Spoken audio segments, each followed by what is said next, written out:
What is going on, guys? Welcome to Barrookie. Today we're in a different setting, the bathroom, to talk about cold showers. Today we're going to talk about the do's and don'ts of cold showers, but before we get into that, let's talk about the benefits of cold showers. The first thing, and that's something that Wim Hof is standing big on, is cold showers increase immune system and boost performance. If you want more information on that, go check out his website. He can explain this a lot better. Next thing is increased blood flow and thus increased recovery after a workout.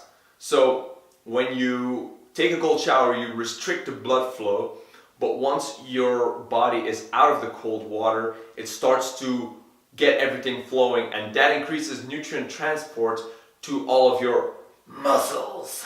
So that's amazing for recovery, but what I love cold showers for is mental toughness, because nobody likes to get into cold showers. But once you get past that barrier of, oh, I don't want to get into them, and you go through it, it's like, oh yeah, I worked that mental muscle. And that is what I love about cold showers. So let's get into the do's and don'ts of cold showers. Don't get a cold shower every now and then. Do get a cold shower every time you take a shower twice. What I do is, whenever I need to wash myself, need to clean myself, I start with a cold shower, then I take a nice hot shower, and then I do a cold shower again. You want that exposure as much as possible to get that muscle working. And I must say, every time I get into that cold shower, in my mind, I'm like, I don't want it. But I keep on working, and exposure to cold is something that will get you stronger. Don't take a cold shower that is only 5 degrees below your comfort temperature. Do get the setting as cold as possible, then check the boiler whether it's all down, and if it's not, turn it even more. What do I mean with that? Well, when I first started having cold showers, I thought I put it on the coldest setting and I was like, oh yeah, this is comfortable, and I went on doing this, but all of a sudden I noticed that the boiler was still turning on. So that meant that I was not going at the coldest setting possible. So I opened up my faucet and I saw that I could go even colder. So in order to get the maximum, go as cold as possible and check whether or not the boiler is turning on or not.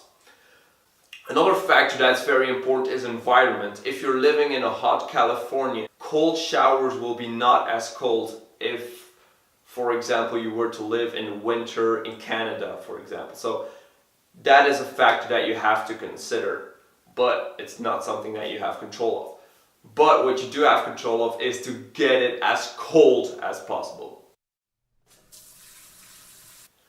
Don't breathe uncontrollably. Do pretend like your body loves the cold.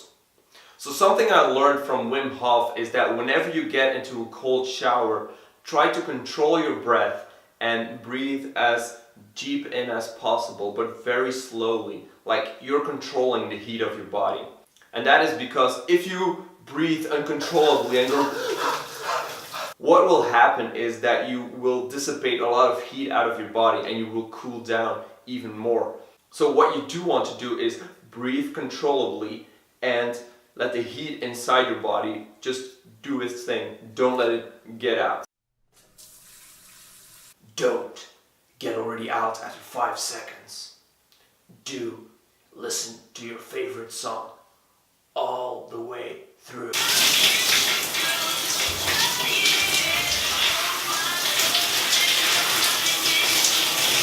Something that I noticed about cold showers is that initially the first thing is getting in there. That is working that mental muscle.